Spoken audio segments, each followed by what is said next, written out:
Sukses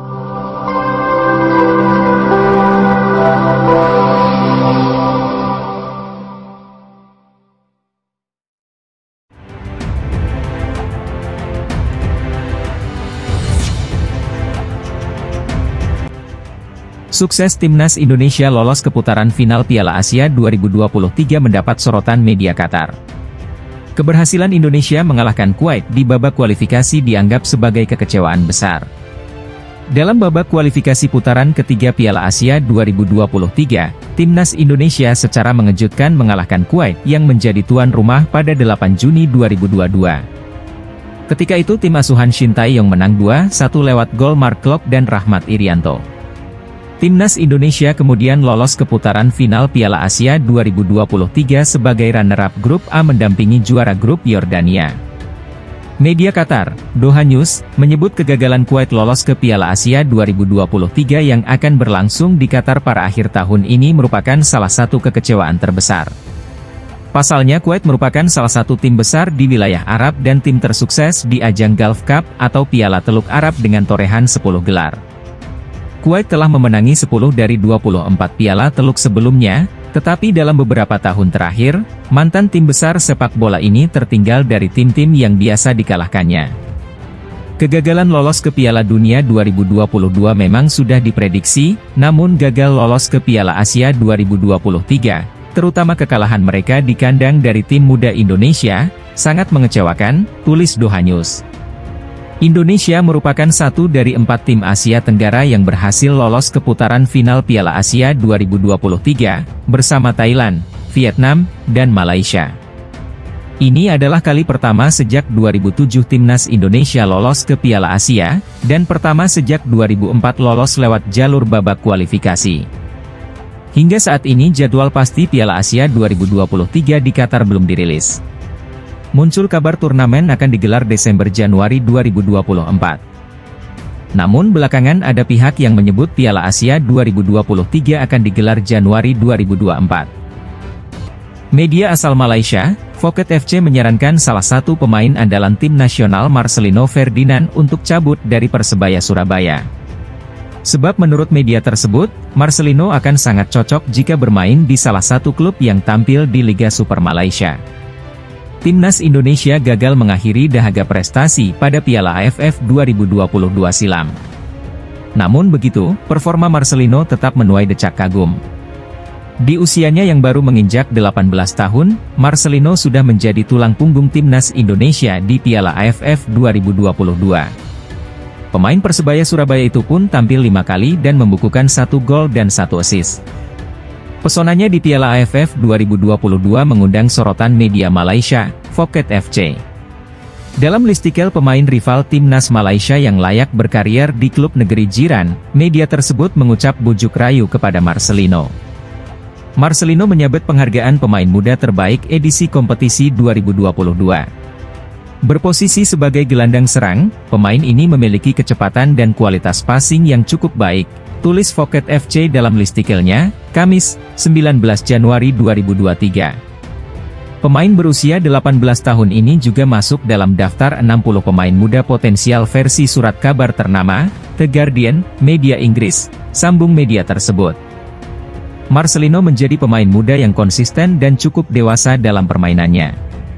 Terkini, Marcelino mencetak brace dan 1 asayat dalam kemenangan telak 5-0 Persebaya atas Persita Tangerang, Rabu 18 Desember 2023 silam. Pada konferensi pers, pelatih Persebaya, Aji Santoso pun tidak menghalangi Marcelino jika ingin abroad ke luar negeri. Legenda Timnas Indonesia itu mendukung penuh Marcelino jika mendapat tawaran dari klub luar negeri. Terdekat, Marcelino akan kembali mengenakan jersey merah putih di Piala Dunia U20 dan Piala Asia U20 2023. Dirinya akan kembali dipanggil sang pelatih, Shin Tae-yong dalam persiapan Timnas Indonesia U20 yang akan dimulai pada awal Februari 2023 mendatang. Ada beberapa tantangan yang bakal dihadapi Timnas Indonesia jika Piala AFF masuk dalam kalender FIFA. Wacana masuknya Piala AFF dalam kalender Federasi Sepak Bola Dunia itu disampaikan oleh Presiden FIFA Gianni Infantino. Piala AFF sudah berlangsung sejak 1996, tapi hingga kini masih belum masuk kalender FIFA sehingga tak semua klub bisa melepas pemain yang berasal dari Asia Tenggara. Kondisi ini juga terjadi di Piala AFF 2022 di mana timnas Indonesia tak bisa diperkuat oleh Sandy Walsh dari tim KV Mechelen Belgia, dan Elkan Bagot dari tim Gillingham FC Inggris.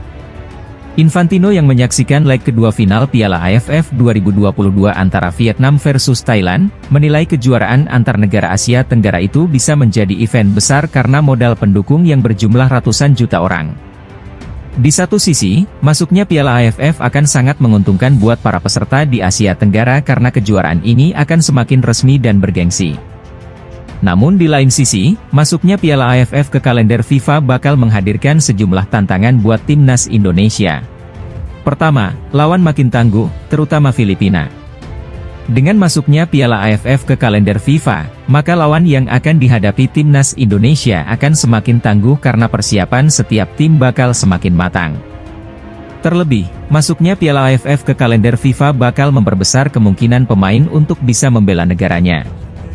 Filipina bisa menjadi tim yang ketiban untung dengan kondisi ini karena banyak pemain keturunan Filipina yang mentas di Eropa. Izin pun bakal lebih mudah jika masuk ke dalam agenda FIFA. Kedua, semakin sulit juara. Langkah Indonesia untuk menjuarai Piala AFF akan semakin sulit dengan hadirnya lawan-lawan yang semakin tangguh. Tentunya, ini bakal menjadi tantangan yang sangat berat. Seperti yang diketahui, dari 1996 hingga edisi 2022, Indonesia selalu gagal menaiki podium juara dan telah mengantongi 6 kali status runner-up. 3. Ranking FIFA bisa berpengaruh. Piala AFF masuk dalam perhitungan poin ranking FIFA sejak 2016 silam. Namun, status Piala AFF cuma dinaikkan dan masuk dalam kategori A atau turnamen kecil di luar Konfederasi Asia, AFC. Dengan demikian, status itu setara akan memiliki perhitungan yang sama dengan pertandingan persahabatan biasa. Jika masuk kalender FIFA, maka perhitungan poin bisa berubah. Indonesia bakal bisa mendongkrak posisi di ranking FIFA jika hasil positif atau juara didapatkan, namun berbeda hal jika hasil buruk diraih maka posisi Indonesia di peringkat FIFA bisa saja merosot. Beredar kabar Keisuke Honda datang ke Indonesia untuk menangani salah satu klub tanah air. Setidaknya ada 2 klub yang dikaitkan dengan ex-manajer timnas Kamboja tersebut, yakni PSIS Semarang dan Persik Kediri. Kolaborasi Keisuke Honda dan Shin Tae-yong merupakan perpaduan luar biasa. Sebab, 2 orang hebat yang berasal dari 2 negara terkuat di Asia, yakni Jepang dan Korea Selatan bakal bekerja sama mendongkrak prestasi timnas Indonesia. Andai perpaduan ini tercipta, akankah timnas Indonesia bisa bermimpi untuk ambil bagian di Piala Dunia 2026?